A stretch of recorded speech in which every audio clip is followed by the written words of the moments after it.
Hello, ഇന്ന് ഞാൻ വന്നിട്ടില്ല നല്ല ടേസ്റ്റി ആയിട്ടുള്ള പെട്ടെന്ന് ഉണ്ടാക്കാൻ പറ്റുന്ന ഒരു പുഡിങ്ങിൻ്റെ റെസിപ്പി ആയിട്ടാണ്. നമുക്ക് ചൈന ഗ്രാസോ ജെലാറ്റിനോ ഒന്നും വേണ്ട. അപ്പോൾ ആദ്യം ഈ ചാനൽ കാണുന്നവരുണ്ടെങ്കിൽ ഒന്ന് സബ്സ്ക്രൈബ് ചെയ്ത് സപ്പോർട്ട് ചെയ്തേക്കണേ. അപ്പോൾ ആദ്യം തന്നെ ഞാനിവിടെ ഒരു സോസ് പാൻ എടുത്തിട്ടുണ്ട്. അതിലേക്ക് നമുക്ക് കുറച്ച് വെള്ളം ഒഴിച്ചു കൊടുക്കാം. അപ്പോൾ ഏകദേശം ഒരു അര ഭാഗത്തോളം നമ്മൾ വെള്ളം ഒഴിച്ച് കൊടുത്തിട്ടുണ്ട്. ഇനി നമുക്കിതൊന്ന് തിളപ്പിച്ചെടുക്കണം.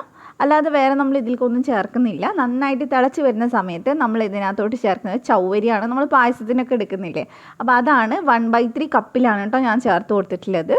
അപ്പോൾ ഇത് നന്നായിട്ട് ഇനി നമുക്ക് വേവിച്ചെടുക്കണം. അപ്പോൾ ചെറുതായിട്ട് കളറ് മാറിയാൽ പോലെ നല്ല ട്രാൻസ്പെറൻ്റ് ആയിട്ട് ഇങ്ങനെ ആ ഒരു വെള്ള കളറ് മാറി വരും. അപ്പോൾ ആ ഒരു രീതിയിലേക്ക് വെന്ത് കിട്ടണം. അപ്പോൾ ഇപ്പോൾ ഇത് ഏകദേശം വെന്തിട്ടുണ്ട്. നമുക്കൊന്ന് എടുത്ത് നോക്കാം. അപ്പോൾ അതേ കണ്ടോ, നല്ലപോലെ ഇങ്ങനെ തെളിഞ്ഞ് വന്നിട്ടുണ്ട്. അപ്പോൾ ഈ ഒരു പരുവത്തിൽ വെന്ത് കഴിയുമ്പോൾ നമുക്കിതൊന്ന് അരിച്ചെടുക്കാം. അപ്പോൾ ഞാനിത് അരിച്ചെടുത്തിട്ടുണ്ട്. ഇനി ഇതിനകത്തോട്ട് ഞാൻ സാധാരണ വെള്ളം ഉണ്ടല്ലോ, പച്ചവെള്ളം, അത് കുറച്ച് ഒഴിച്ചു കൊടുക്കുന്നുണ്ട്. ഇനിയും കിടന്നങ്ങ് വേവാണ്ടിരിക്കാനും ഒട്ടിപ്പിടിക്കാണ്ടിരിക്കാനും വേണ്ടിയിട്ടാണ്. അപ്പോൾ ഇനി നമുക്കിതങ്ങോട്ട് മാറ്റി വയ്ക്കാം. അപ്പോൾ അടുത്തതായിട്ട് നമ്മളിത് ഒരു പാൻ വെച്ചിട്ടുണ്ട്. ഇതിനകത്തോട്ട് ഞാൻ 1/3 കപ്പിൽ പഞ്ചസാര ചേർത്തിട്ടുണ്ട്. ഇത് നമുക്കൊന്ന് കാരമൽ ചെയ്തെടുക്കാൻ വേണ്ടിയിട്ടാണ്. അപ്പോൾ നല്ലൊരു ടേസ്റ്റും ഉണ്ടാവും, അതുപോലെ തന്നെ പുഡിങ്ങിനൊരു സ്പെഷ്യൽ കളറും ഉണ്ടാവും. അപ്പോൾ ഇതൊരു ലോ ടു മീഡിയം ഫ്ലെയിമിൽ വെച്ചിട്ട് നമുക്കിതൊന്ന് ഉരുക്കിയെടുക്കാം. സ്പൂണിട്ട് ഇളക്കരുത്. അപ്പോൾ ചെറുതായിട്ട് കളറ് മാറി തുടങ്ങുമ്പോൾ ഏറ്റവും ലോ ഫ്ലെയിമിലേക്ക് മാറ്റുക, ഇല്ലെങ്കിൽ പെട്ടെന്ന് കരിഞ്ഞു പോകും. കരിഞ്ഞു കഴിഞ്ഞാൽ ഒരു കയ്പ്പ് ടേസ്റ്റ് ആവും. അപ്പോൾ ഈ ഒരു പരുവത്തിലാവുന്ന സമയത്ത് നമുക്കൊരു തവി വെച്ചിട്ടൊന്ന് ഇളക്കിയിട്ട് കൊടുക്കാം. അപ്പോൾ നന്നായിട്ട് പഞ്ചസാരയൊക്കെ മെൽറ്റായിട്ടുണ്ടാവണം. നല്ലൊരു ബ്രൗൺ കളറും ഇപ്പോൾ ആയിട്ടുണ്ട്. ഇത്രയും മതി. ഇതിൽ കൂടുതൽ വെച്ച് കഴിഞ്ഞാൽ കയ്പ്പ് ടേസ്റ്റ് ആയിപ്പോവും. അപ്പോൾ നമുക്ക് ഫ്ലെയിം ഓഫ് ചെയ്തിട്ട് ഏതിലാണോ പുഡിങ് ഉണ്ടാക്കുന്നത് അതിനകത്തോട്ട് നമുക്ക് ഒഴിച്ചു കൊടുക്കാം. അപ്പോൾ കാരമൽ ചൂടോടെ തന്നെ ഒഴിക്കുക. ഒഴിച്ചു കഴിഞ്ഞാൽ പെട്ടെന്ന് തന്നെ അത് ചുറ്റിച്ചെടുക്കുക, ഇല്ലെങ്കിൽ പിന്നെ അത് കട്ട പിടിച്ചു പോകും, നമുക്ക് ചെയ്തെടുക്കാൻ പറ്റില്ല. അപ്പോൾ ഞാനിത് ഫുള്ളായിട്ട് ചുറ്റിച്ചെടുത്തിട്ടുണ്ട്. ഇനി നമുക്കിത് അങ്ങോട്ട് മാറ്റി വെക്കാം. അപ്പോൾ നമുക്ക് ഇനി അടുത്ത് ഇതിൻ്റെ മിക്സ് റെഡിയാക്കി എടുക്കണം. അപ്പോൾ അതിന് വേണ്ടിയിട്ട് ഞാനിവിടെ ഒരു ബൗൾ എടുത്തിട്ടുണ്ട്.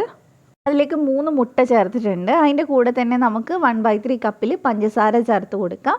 പിന്നെ ഞാൻ 1 ടീസ്പൂൺ വനില എസൻസ് ചേർത്തിട്ടുണ്ട്. ഇനി ഇതെല്ലാം കൂടി നന്നായിട്ട് നമുക്കൊന്ന് അടിച്ചെടുക്കാം. പഞ്ചസാര നന്നായിട്ടൊന്ന് മെൽറ്റായിട്ട് കിട്ടണം. അത്രയും നേരം ഒരു സ്പൂണോ ഫോർക്കോ എന്തെങ്കിലും വെച്ചിട്ട് ഒന്ന് മിക്സ് ചെയ്ത് കൊടുത്താൽ മതി.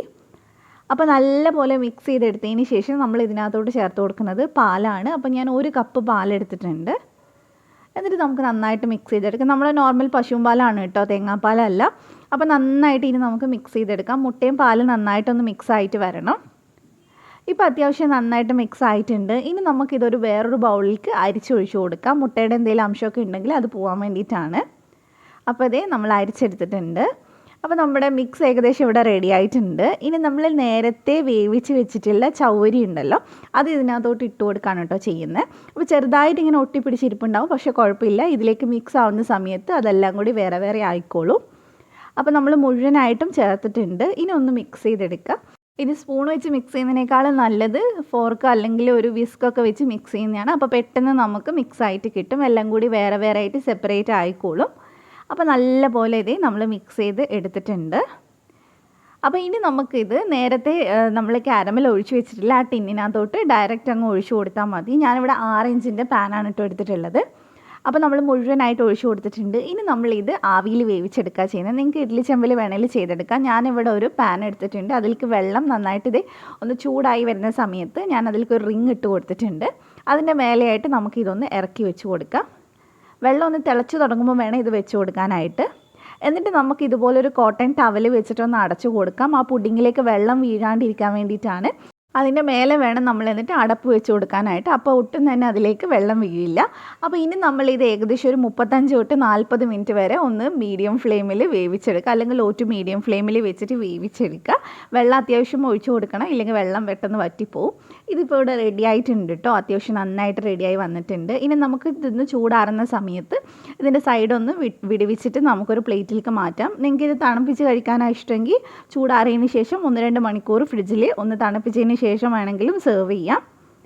അപ്പോൾ അതേ നമ്മൾ ഇതിവിടെ ഇട്ടിട്ടുണ്ട്. കാരമലൊക്കെ ഇങ്ങനെ പുറത്തേക്ക് വന്നിട്ടുണ്ട്. നല്ല ടേസ്റ്റി ആയിട്ടുള്ളൊരു പുഡിങ്ങാണ്. നമ്മൾ സാധാരണ മുട്ടയൊക്കെ വെച്ച് ചെയ്യാറുള്ള ആ പുഡിങ് തന്നെയാണ്. അതിൻ്റെ കൂടെ നമ്മൾ ചവരിയൊക്കെ മിക്സ് ചെയ്തേ ഉള്ളൂ. കുട്ടീസിനൊക്കെ കൊടുത്തു കഴിഞ്ഞാൽ നല്ല ഇഷ്ടമാവും. അപ്പോൾ എല്ലാവരും ട്രൈ ചെയ്ത് നോക്കുക. നിങ്ങൾക്ക് റെസിപ്പി ഇഷ്ടമായിട്ടുണ്ടെങ്കിൽ ചാനൽ സബ്സ്ക്രൈബ് ചെയ്യുക. തൊട്ടടുത്തുള്ള ബെല്ല് ക്ലിക്ക് ചെയ്തിട്ട് ഓളോടെ ക്ലിക്ക് ചെയ്യുക. എന്നാലും ഞാൻ വീഡിയോസ് ഇടുമ്പോൾ തന്നെ നിങ്ങൾക്ക് നോട്ടിഫിക്കേഷൻ വരുള്ളൂ. അപ്പോൾ ഇനി നമുക്കിതൊന്ന് കട്ട് ചെയ്തെടുക്കാം. ഇത് കറക്റ്റായിട്ട് നമുക്ക് കട്ട് ചെയ്തിട്ടൊക്കെ സെർവ് ചെയ്യാൻ പറ്റും. ചൈന ഗ്രാസോ ജെലാറ്റിനോ ഇല്ലയെന്ന് വെച്ചാൽ ഒരു കുഴപ്പമില്ല.